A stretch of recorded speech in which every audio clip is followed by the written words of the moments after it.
foreseeable. It was nobody's fault.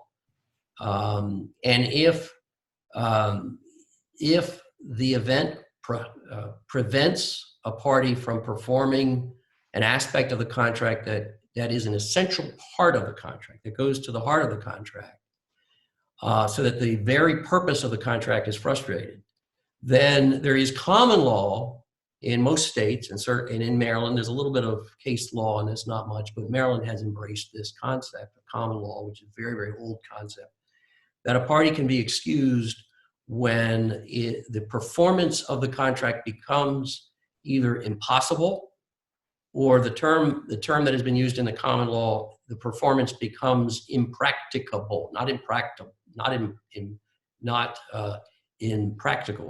impracticable, meaning performance might be literally possible, but it's prohibitively expensive.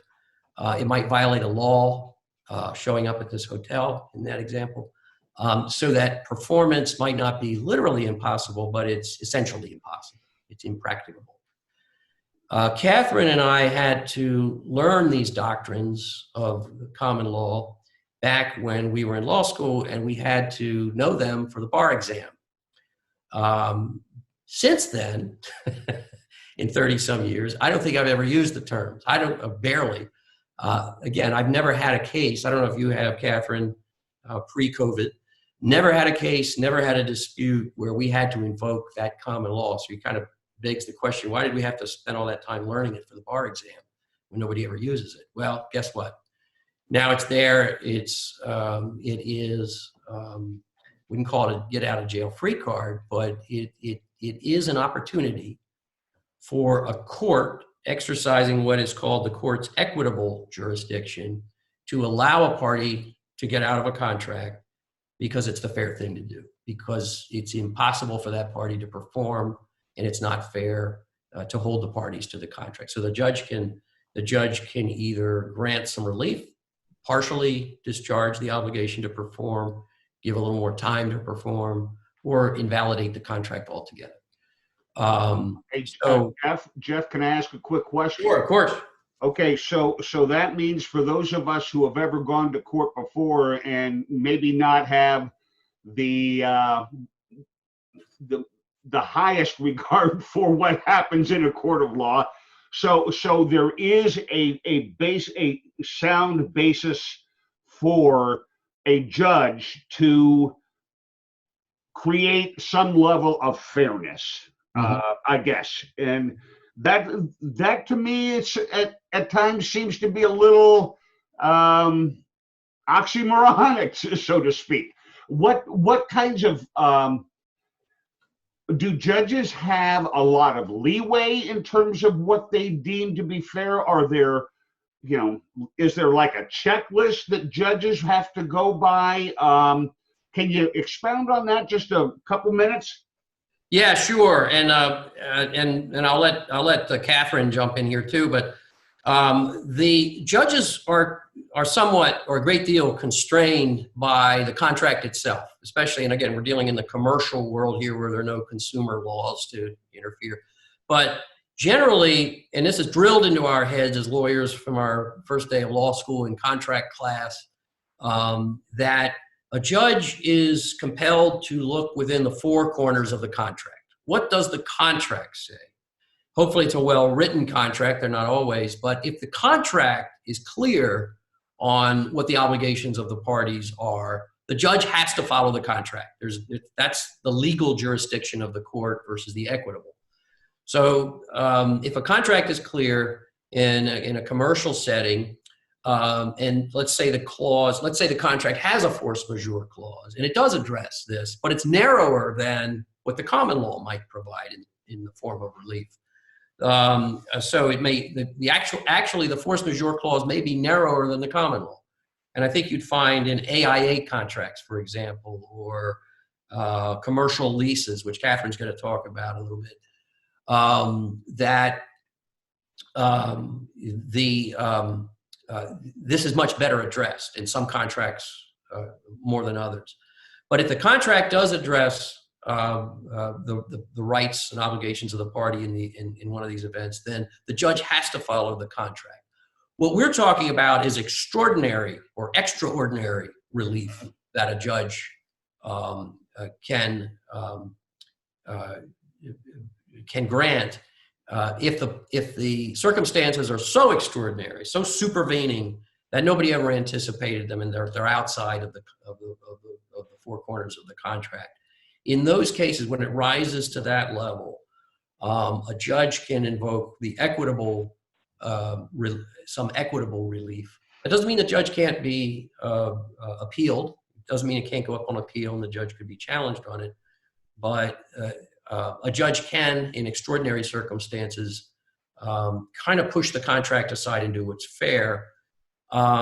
This would be a rare occurrence, though. And as I've told you, in 30 plus years of practice, I've never seen a judge do that. So that's how rare it is. And I think that looking at the case law, the limited case law in Maryland, but other states have similar case law, and there are treatises on this that lawyers follow, restatement of contracts, for example, that these authorities make it clear that this does not apply to, let's say, distressed economic circumstances. Somebody runs into financial difficulty. The economy slumps. There's legislation that comes along that prevents the parties from performing. Judges don't tend to, or not tend to, I'll be stronger than that.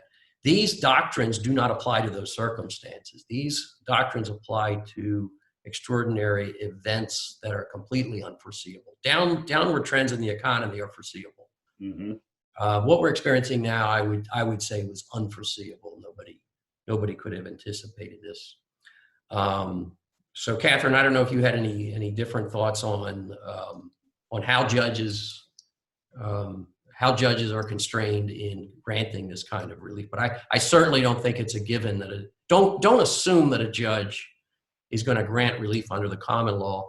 It is very important these days to make sure that we start addressing these kind of global events in the contract language itself. One thing I would add to that is that when you're dealing with a commercial contract, judges tend to assume that you've got more sophisticated parties. And so what they're really trying to do is give effect to the intent of the parties. And so even if you didn't necessarily know exactly what those words meant, the judges assume that you knew what they meant. And so they're going to look very closely at that language, and they're not going to go outside that language unless there's some pretty extraordinary circumstances. And a judge is never, ever, ever has the authority to excuse a party from performing its obligation to pay. A judge is never going to look at a party and say, well, you ran out of money, your income's cut in half, you can't pay your bills, you can't pay your employees, and you can't pay under what you're obligated to pay under this contract. A judge is not going to grant relief there. Yeah, Doug? Doug, I think you're on mute. So is it a situation where there's the services and then there's the payment for the services? Correct. Force majeure affects the services. If something happens, like when we had the flood in Ellicott City and buildings were destroyed, people couldn't host events. Right. But if somebody had an event already, the thing happened, they still had to pay for the event that was previous, even though they might have simply didn't That's have to right. pay. Okay. That's exactly right. That's well said. Yep. And you think about it, it's fair. I'll admit, because I never thought about it much before now, but when these attorneys challenged me, the attorney in the one party in the last few weeks on these force majeure clauses, I had to think about it. They said, well, shouldn't we be excused from our obligation to pay? We're all hurting right now. Why if one of these awful events comes along again and I can't perform, why can't I be? You want your client to be excused from performance, why can't I be excused from paying? And I had to think about it. I thought about it and said, well, that's a good question. And all of a sudden the light bulb went off and I said, why I haven't thought about it in all these years, I don't know. But it's because my client would have already performed the service. And now you owe money. I can't get the service back. It's been performed. So it's not fair of you to get the benefit of the service and not have to pay me the money. So what I proposed in that situation was instead of fees, compensation for the service being paid in arrears, it would be paid in advance in the form of either a retainer or an estimated monthly payment every month would be paid in advance.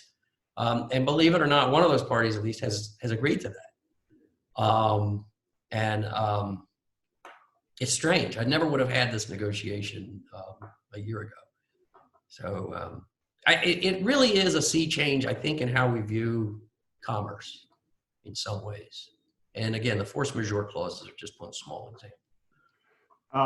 So from the perspective of force majeure, that clause plus the, to me, in the contracts that I review or look at, you've got, if there's a force majeure, okay, but then you also have the limitations of liability section, which I'm not sure that we necessarily need to go in there, but don't those two to some degree go hand in hand in contract law?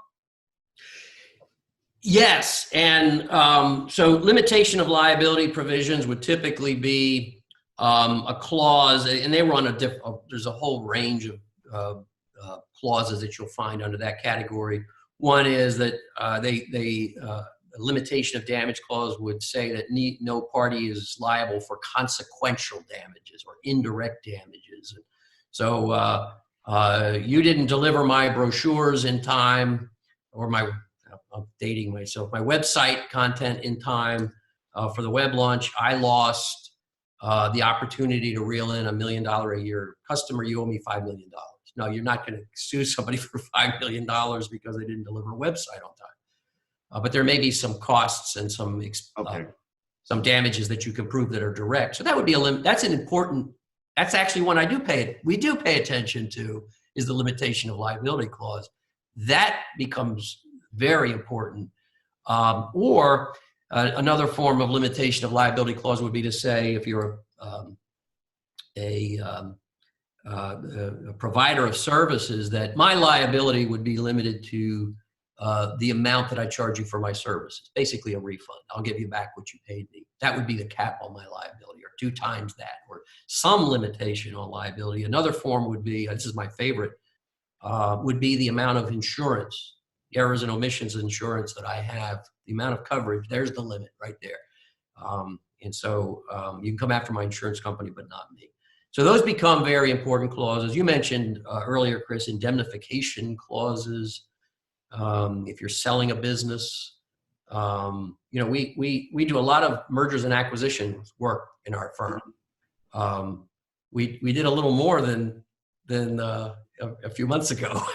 All that work kind of slowed down, but we're still doing a fair amount of it. So that's starting to rear its ugly head. These issues in the M&A context.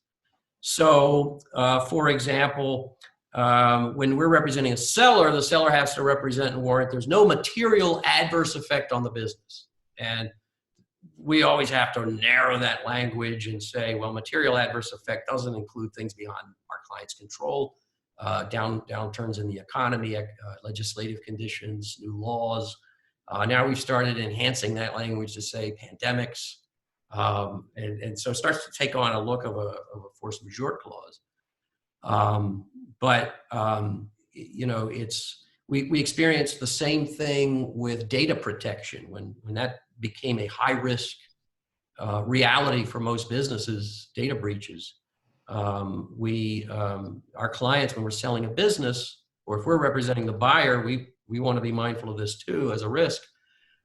If there were some hidden data breach that nobody's aware of, the buyer wants the seller to indemnify them for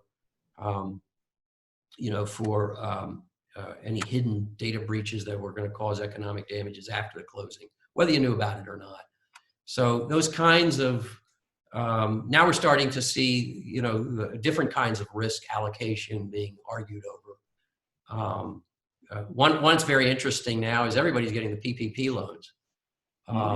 Every contract, at least stock sale, the buyer wants to make sure that all indebtedness, all debts paid off at closing. Is that a debt or is that not a debt? Well, we're not going to know until the audit, if we're audited. You may not know for a while, is that a debt or do I get to keep the money? So all these issues are starting to create, well, new issues are rising now that we've never had to deal with. And it all comes down to risk allocation, really, at the end of the day. So, Hey, Jeff. yeah. It's Bob Clare. Hey, Bob, how are you? Okay, good. Hello, Hi, Bob. everybody. Hope Hope you're everybody's healthy. You too. Got a question. Getting back to the prototypical language in a standard force majeure, inability to perform due to an order, let's say, and you know there are orders all over the world today, hampering business. Have you seen anything where there's a contest between an essential business required to operate under an order with inability to perform because of COVID, let's say in another jurisdiction, and whether the company is excused from performance even though they're essential business because there's a shutdown in another locale, for example? That's a really good question. I haven't seen exactly that fact pattern yet. I'm sure we will. Well, we have it. So. Oh, okay. And so we have a warranty situation in New York, in the Bronx, at a VA hospital, and you have travel restrictions and you have quarantine restrictions, and we're not sending anybody up there. Nobody even wants to go up there. Oh, right. And yet we're an essential business, and it's a government contract. So you're allowed to go up there. Yeah. You're not legally prohibited. You know what? I'm staying home so nobody can find me. That's a really good question. You're not prohibited legally from going up there. You're exempt. Right. Travel restrictions and from restrictions on congregating and being in a place and having employees show up for work. That would be. But when they come back, they're quarantined. Pardon me? That when they come back, they have to be quarantined because they went to New York. Yeah. Right.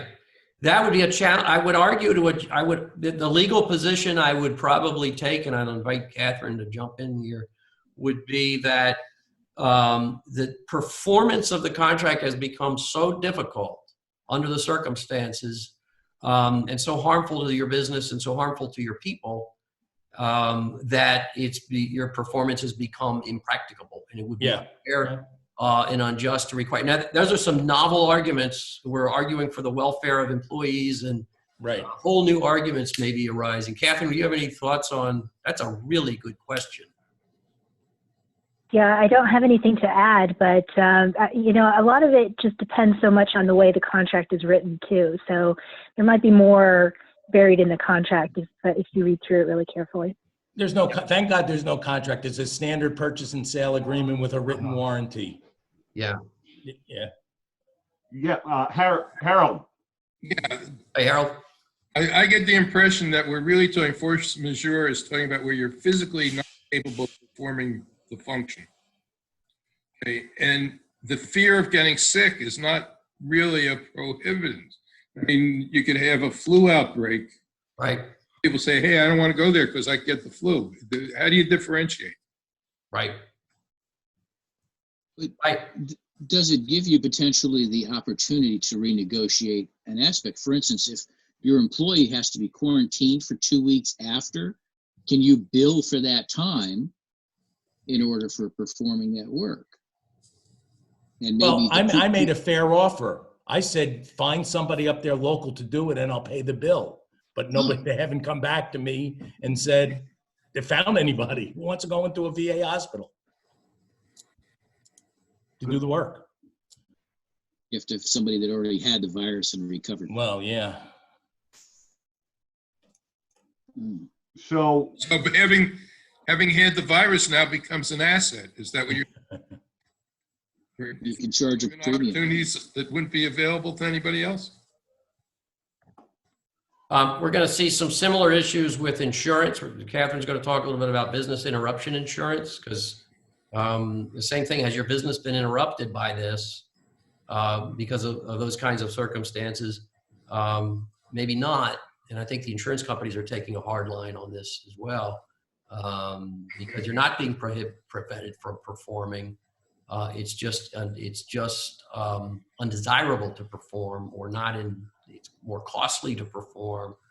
I think, Bob, it's going to take some creative lawyering there, and maybe looking at some cases. A lot of times, if you can take a good faith position, which is a lawyer's way of saying if you can look the other party in the eye with a straight face and not laugh, take a position and say, my lawyer tells me, or have your lawyer do it for you, and put enough out there based on the law, because it may not be in the contract. You may have to look at the common law of whatever jurisdiction the contract points to, and make an argument, even if it's a weak argument, and then that might put you in a negotiating position to work something out. Sometimes this stuff falls between the cracks, and that's a tough one, though. That would take some creativity and some aggressive lawyering, I think. Catherine, you want to? Yeah, I was going to say, Jeff, do we want to kind of shift over now to Catherine's areas of expertise? Yeah, I was just going to ask Catherine, just building on what we just talked about. Catherine does a whole lot with leases. We represent both landlords and commercial tenants. Catherine, any thoughts on how landlords are responding to this? I've had some clients who have actually, since the governor issued the first executive order to shut down non-essential offices, some landlords have actually closed their buildings. So you can't even get in. We're lucky. We're an essential service, believe it or not, law firms. And we have several essential services in our building. Our building's open. It's been open from the beginning. So we can go in, pick up our mail, pick up checks that are, in FedEx packages and so forth. But I've got clients who cannot enter their buildings and haven't been able to for a couple of months. Unique legal challenges are presented by that. Catherine, any thoughts on the lease environment? Yeah, so it's interesting. The lease issue is one that I think is really just starting to become a bigger and bigger issue. When the crisis first started, people were approaching their landlords about rent deferrals and things like that. And then the PPP loans came along, and they included money for rent, utilities, and mortgage interest payments. And so I think that sort of delayed some of the immediate crisis, and everybody's attention was focused on getting the PPP loans, using those proceeds to cover their leases. Now, as the crisis is beginning to develop and we're getting to the end of that 8-week period, at least for people who initially got those loans, and things are continuing on, now we're starting to get people who are beginning to come in and say, hey, my restaurant is not going to be able to come back from this, or my business has been changed permanently as a result of this. I need to do something to either get out of this lease or to restructure it or something. But kind of going back to the force majeure issue as far as it applies to leases, most commercial leases do include a force majeure clause, but they don't all look the same. Some leases don't even have them at all. Others have multiple force majeure clauses that will apply in different situations. I would say that as a general rule, the effect of a force majeure clause in a lease tends to be fairly limited, because almost always the obligation to pay rent payments is carved out and is treated separately, as Jeff was saying, from all of the other obligations under the lease. So most leases say that the tenant has to pay rent no matter what. They have no right of offset when it comes to rent. The force majeure clauses will generally apply to things like build-out obligations, repair and maintenance, maybe rebuilding after casualty, things like that. But it rarely will excuse a tenant from paying rent. Although you always need to read it carefully and see if there's any situation in the way that the force majeure clause is written that you could consider it as excusing the obligation to pay rent. But it's not very likely. But there may be still some other grounds that can be used to either negotiate with the landlord or to just use this as a basis not to pay rent at all. Now, Jeff mentioned a situation where the landlord has locked the building and said, you guys just can't come in here, or you're locked out. In a situation like that, a tenant might be able to claim that the landlord has actually constructively evicted them or actually wrongfully evicted them by locking them out when the tenant was not in default and hadn't done anything else. especially if the landlord wasn't necessarily required by a government order to lock the building. Now, if there was actually a government order that said this building has to be closed down, that might be a different situation.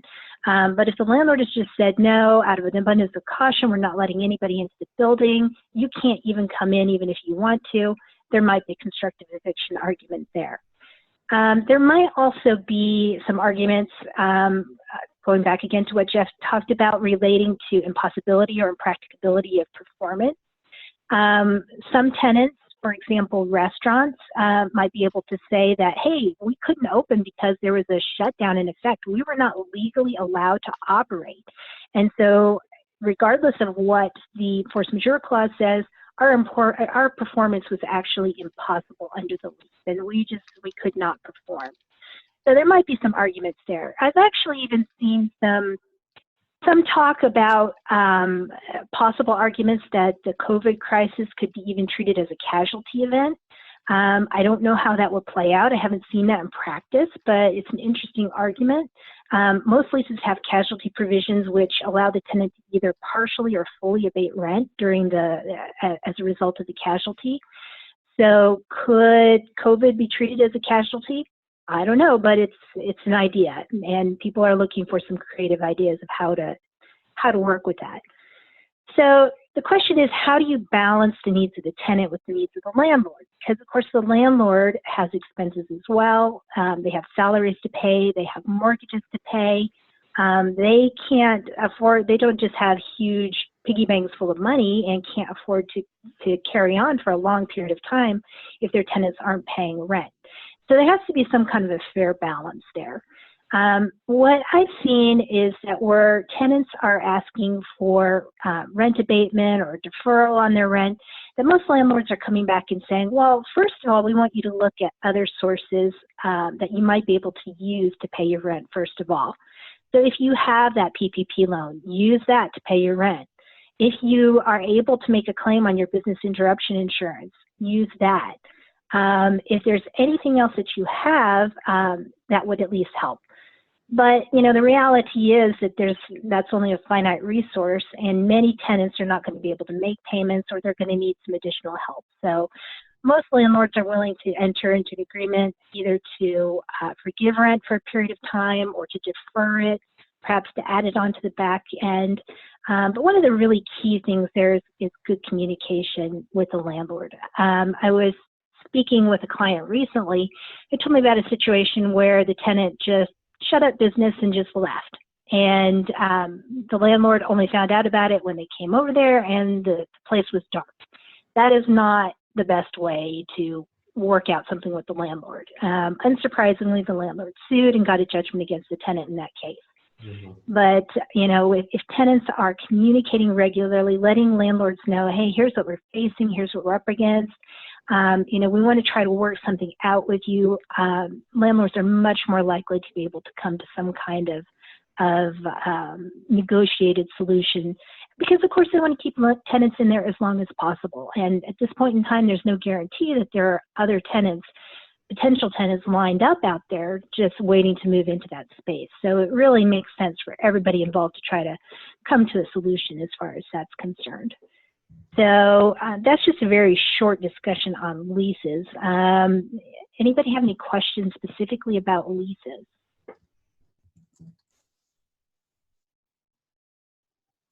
Okay, well, if there's not any questions on leases, the other topic that I was going to talk about has to do with insurance.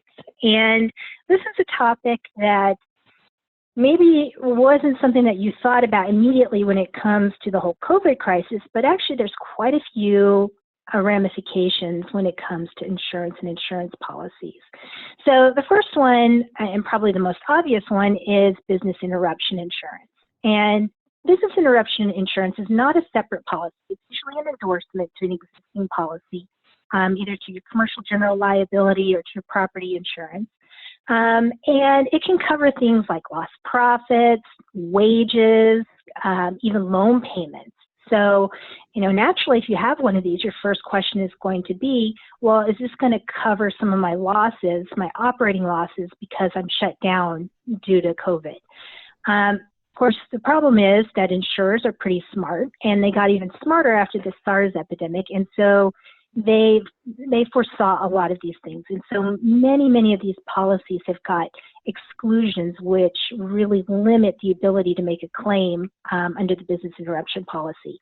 Most of the time, there's language in the policy which limits the ability to make a claim to physical losses in response to a physical event, something like a flood or a hurricane or a tornado, something like that. And not only that, but then after the SARS epidemic, a lot of insurers started adding what they call a viral exclusion clause into their policy.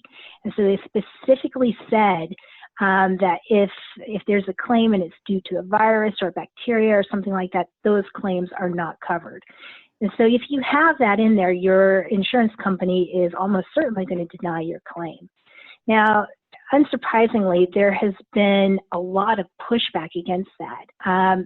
Interestingly, going back to the SARS epidemic, after that happened, there were a lot of claims, even though policies at that time had the physical damage limitation in there, a lot of courts were willing to overlook or to ignore that required for direct physical damage. And insurers had to pay out millions of dollars in claims. And so as a result, that's why they started adding into these viral exclusion clauses. But we're actually seeing the same thing now. There's a lot of pushback from people who have these policies, and then also from governments saying, no, the insurance company should be paying out on this anyway. So there have already been a number of lawsuits, class action lawsuits that have been filed against insurance companies, and I think we're going to see more and more of those. And those are on a variety of different grounds. Some claim that the presence of the COVID virus, the particles itself in the air or on surfaces, that qualifies as physical damage. Also, it can depend on how the policy itself is written. Some policies have, they include losses that are the result of a civil authority preventing access to the premises after a casualty event, usually a hurricane or something like that, maybe where an area is off limits. And so, some of these lawsuits are based on the grounds that, hey, there's a government order in effect that is preventing me from accessing my premises. And so that should be covered under the policy. So we'll see what all those come to. The other thing that's happening in that space is that there are at least 7 states where there have been bills that have been introduced in the legislature that would require the insurance companies to retroactively cover these claims under their business interruption policies. Well, as you can imagine, that is highly controversial, and the insurance companies do not like that at all. It also has some interesting wider implications for contracts in general. Can a legislature come in there and retroactively rewrite contracts? Because that's what they would be doing. An insurance policy is a contract between an insurance company and the insured. So if they come in here and basically retroactively redefine the terms of the policy, there's some pretty interesting implications to that. So I think that we're probably going to see years of litigation coming out of all of that. But for most people, because of the way these policies are written, they're unlikely to be able to successfully file a claim on their business interruption policy. That may not be the case for every policy, so you really do have to read it carefully. They're not all the same, and you may have the basis for making a claim under that policy. So it's definitely worth looking at, definitely worth talking to your insurance agent, but just be aware that that's probably going to be a hard argument to make in a lot of cases. A couple of other insurance implications that are maybe a little less obvious. One has to do with the vacancy clause. Most commercial property policies have a clause in there that the property cannot be vacant or unoccupied for more than 60 days.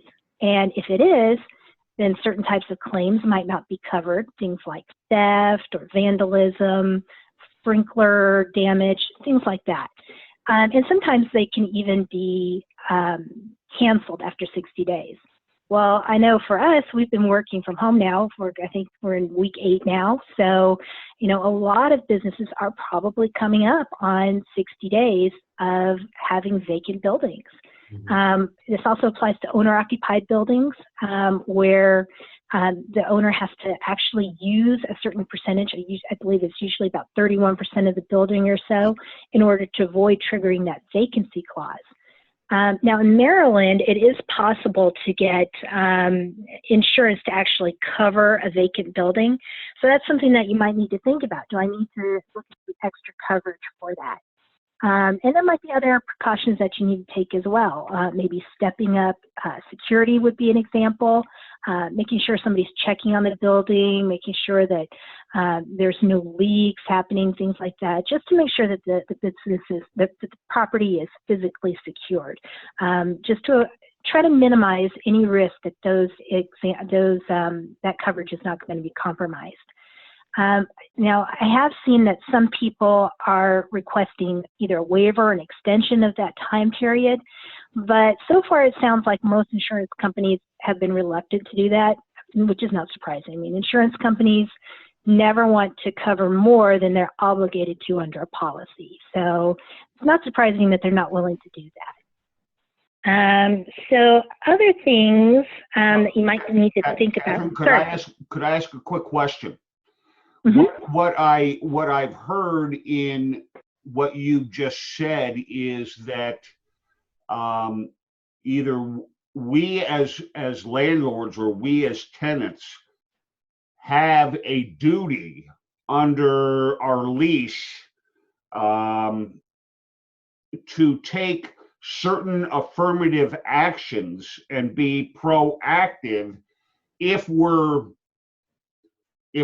locked out of the building, or if there's, in other words, we can't just sit back and say, oh, well, we've been thrown the COVID virus, I don't have to worry about anything until well down the road. What I think I'm hearing you say is we need to be proactive to the extent that we have to demonstrate that proactivity in accordance with the lease. Am I hearing you correctly? Yes, you're right. Both in accordance with the lease and under your insurance policy, which are two separate things, related things, but still separate things. So with regard to the lease, there are ongoing obligations. And just because you can't physically get into the premises, you can't operate your business, doesn't suspend all obligations under the lease. To the contrary, all those obligations keep going, those obligations keep accruing, and you could be considered in default if you're not performing them, even if it's outside of your control, unless there's something in the lease that allows you to excuse that. And then, when it comes to insurance, if you're not doing everything that you need to be doing under the insurance policy, you could risk losing your coverage. So if there is a casualty of some type, then you would not be covered. Okay. So a couple of other things.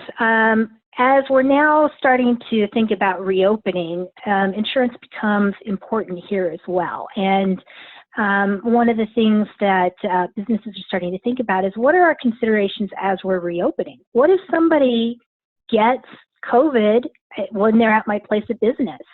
Now, I'm not really talking about employees so much here, because that really falls into a slightly different category.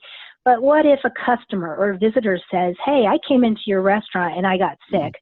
I got coronavirus because I was exposed at your restaurant.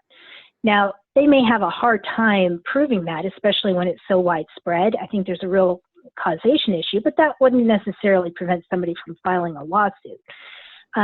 So one of the things you might need to do is just review your general liability coverage and check and see, are there exclusions in the policy that might not cover me if somebody makes a claim of that type against me? So definitely something to look at. There are exclusions for bodily injury coverage in a lot of those sorts of policies, and those viral exclusion clauses. So you just need to look at the language of the policy and make sure that there aren't any gaps there that you might need to address. Another thing would be making sure that your D&O insurance is up to date. There could be a lot of different claims of different varieties coming out of this whole situation. For example, there might even be claims against directors and officers as a result of somebody claiming that they breached their fiduciary duties to the company and the stock price dropped because they didn't do what they should have done in responding to this crisis. Also, there's a lot of cybercrime and things like that going on. And so it could have some liability implications for directors and officers. So, you know, it's not really clear how insurance companies would treat those types of claims under D&O policies, but, you know, just something to be aware of and make sure that that's up to date. And then the last insurance-related thing that I wanted to mention is cyber insurance. And, you know, hackers and fraudsters never let a good crisis pass them up. A crisis is a great opportunity for people interested in fraud. And I'm sure you've already gotten lots of fraudulent emails trying to get your financial information, and there's been just a real uptick in cybercrime, especially as we're all working remotely, working from home, and a lot of transactions that used to be done in person or maybe through more secure routes are now being done remotely, money exchanging hands remotely. So there's just a lot of opportunities for cybercrime out there. So cyber insurance is something that's been growing, but there's still a lot of businesses who don't have that or don't have enough. But that's something also to look into. Check your policy, see what your coverage is, and see if that's something that you need to think about. Because I think this is really going to be the new normal for us as well. You know, we're going to be doing a lot more online as we go forward, and this has really just sped up that process. So it's something for all companies to think about. Mm-hmm. So if I'm hearing both of you correctly, and I think it makes very common sense, and that is this: your contractual obligations, your contracts, your insurance policies, your agreements, etc., are not the type of thing that you want to be sitting back and taking a passive role in managing, thinking, well, I'm covered. It sounds to me that now is the right time to start getting in front of these issues and almost doing, triage is not the right word, but I can't think of a better, in other words, sitting down with your lawyer, sitting down with your risk management people, your insurance agent, etc., and saying, okay, even though World 2.0 is still going to evolve, what do we need to be looking at now to increase and improve the protections that we're providing ourselves? And what can we do to protect ourselves as best as we can down the road? Am I hearing you two correctly? Yes, definitely. And I think, you know, just to add on to what you said, Chris, when it comes to leases in particular, I think we're going to see some real changes in the way that people lease property going forward. As lease terms start to expire and come up for renewal, or people are negotiating new leases, they're going to be looking for a lot of different things than what they traditionally did. People are going to be more reluctant to sign a 10-year lease with those no offset provisions, and knowing that we may be going into a world where we may have recurrent shutdowns and there's going to be a lot of uncertainty for a long period of time. Or maybe you're not going to need as much space because people have gotten used to working from home. So really need to be proactively thinking about how do we want to address this going forward, rather than just maintaining the status quo. I remember in 2008, that economic crisis. I think everyone on the phone, everyone on the meeting here remembers how scary that was. And there was a lot of doom and gloom as the economy seemed to be slipping into the abyss. But I remember a number of clients came in and said, I want out of my lease, or I want to give up half my space. And it surprised me how much they seemed to think that they had the right to do that. Well, I'm just going to give some of the space back to the landlord. And it didn't. I don't know if it had occurred to a lot of people that they were actually committed for 5 or 10 years on the lease and were personally liable under a guarantee, and that was enforceable.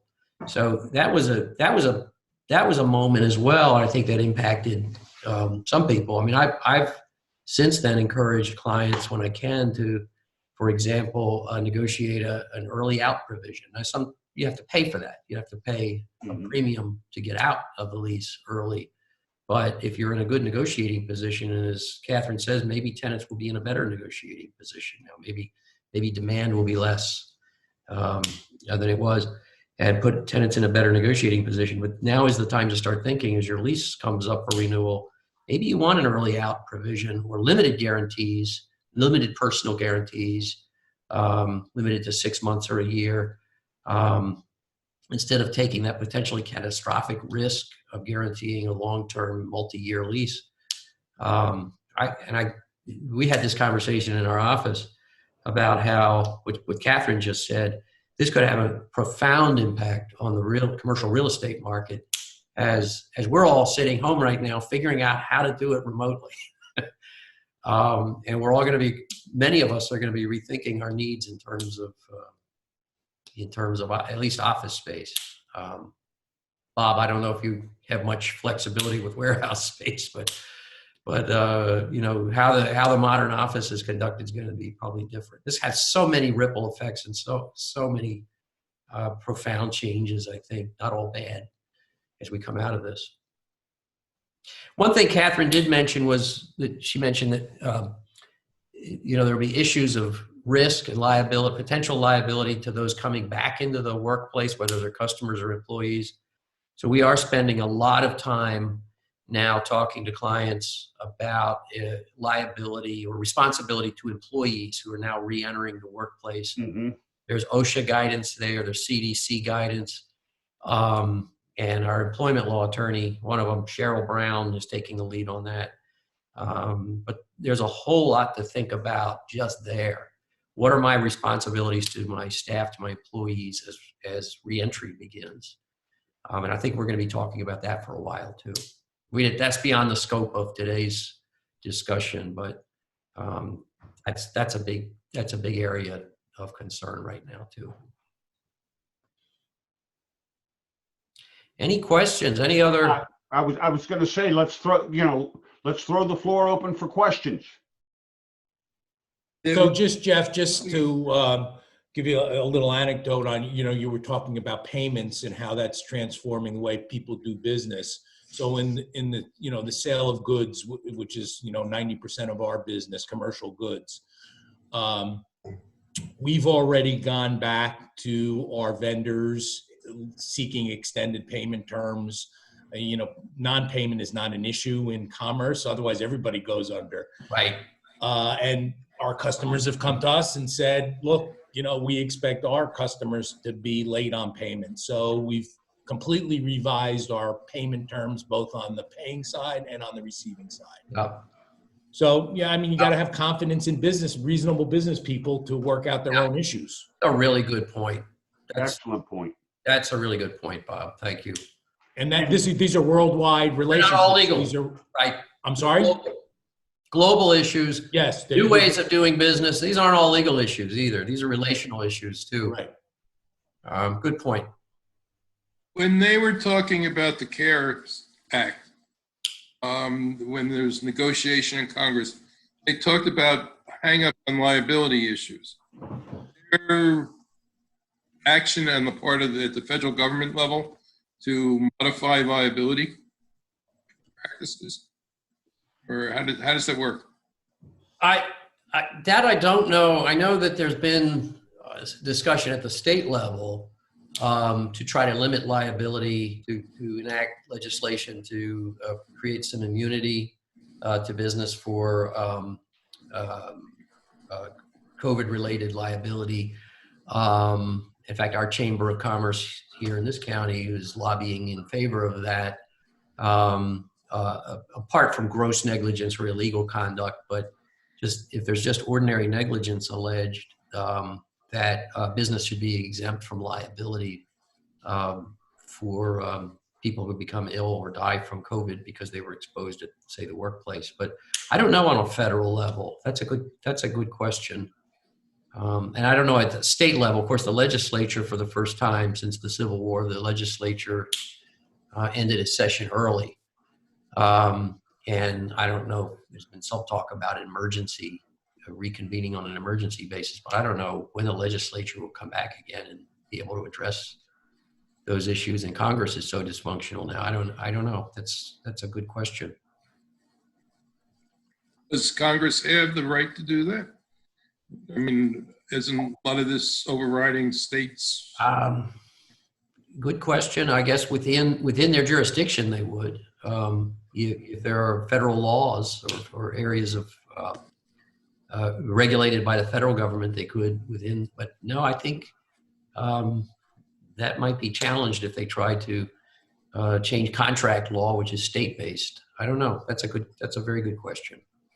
Has anyone heard? I mean, is this news? Is Congress discussing this? I know they tried to do that with medical malpractice and limit on a national level liability for physicians a long time ago for medical malpractice. But I haven't heard yet if Congress is trying to take this up.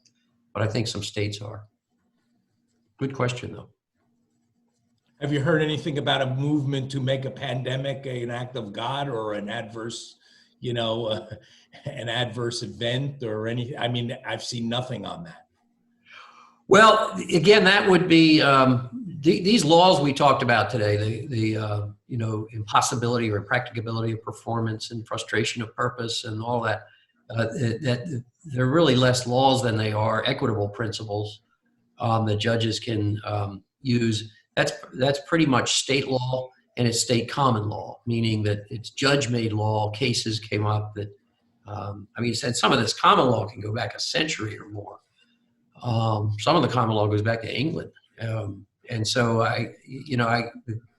as far as the legislature picking that up, that's probably not how it's going to happen. I don't see the legislature creating new contract law like that. No, I'm talking about within the context, for example, under the WARN Act, for example, where you have, the notice requirements. Right. Then you have an adverse, if this is an adverse, what is adverse? I mean, really, right. I mean, the effect of this is so widespread. How can it not be? But yet that's Congress, right? Yeah. Yeah. I don't, sometimes the simple just eludes it's dizzying, isn't it? The clear thinkers. It's dizzying. It's so much. I'll ask Cheryl that in our office, if she's heard anything. Yeah. On the WARN Act. I haven't. We deal with the WARN Act, obviously, in M&A work all the time, but I haven't heard of any changes afoot there. I think right now Congress's focus has been on propping up a disastrous economy and trying to pump some juice into it. And now they're on their third CARES Act or stimulus package. I think that's my impression is that's where their attention is focused right now. All right. Well, ladies and gentlemen, Jeff, Catherine, thank you so very, very much for, I got an incredible amount out of it.